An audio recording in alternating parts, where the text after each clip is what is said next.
You know, I absolutely love it when I get to talk about one of my favorite things with one of my favorite people. And in this case, it is a travel. It's a new year, time to put some new travel plans together. And so we got to bring in Travelmation's Adam Duckworth once again to help us get the new year started. Happy New Year, my friend. Happy New Year, Steve. You're one of my favorite people, too. Great to be here. It's always a pleasure. So what's hot for 2026? Where should we start?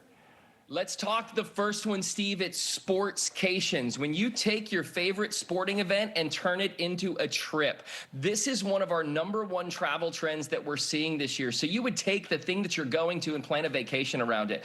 Companies are doing this as well, like turning the Super Bowl into a week-long trip. And let's talk about the Winter Olympics in Milan. That has been huge for folks wanting to go there and turn it into an Italian vacation. I have a friend who's doing that personally in a couple of weeks. And then the World Cup, which the finals will be July 19th in New Jersey. People are thrilled about this. They're more excited than ever.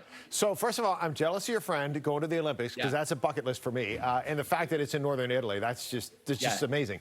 I do love the concept of this, and I have done this in the past. World Cup is in the U.S., so you can have domestic travel, which is great.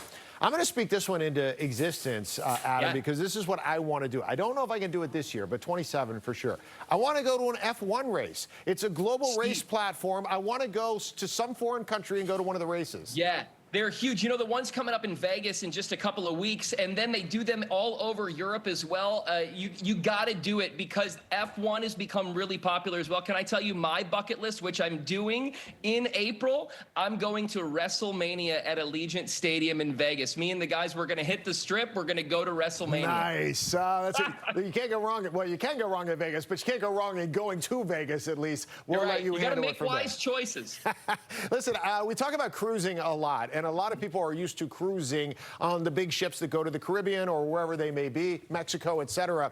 River cruising is seeing a, I don't want to say a resurgence, but we always think of it as like our grandparents' vacation.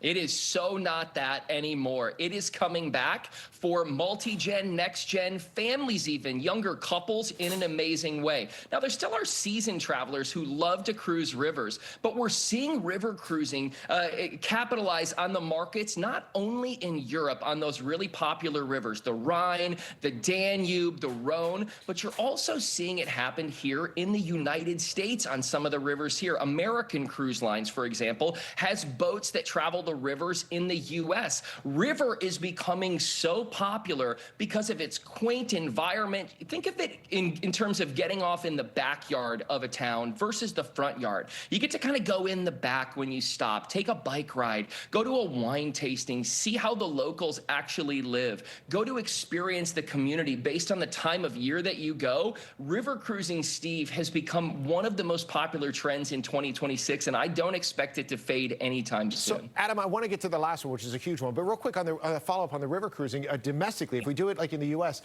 is it more, are people doing it more for like the scenic nature, or are these like, are there casinos on board like you might have somewhere else?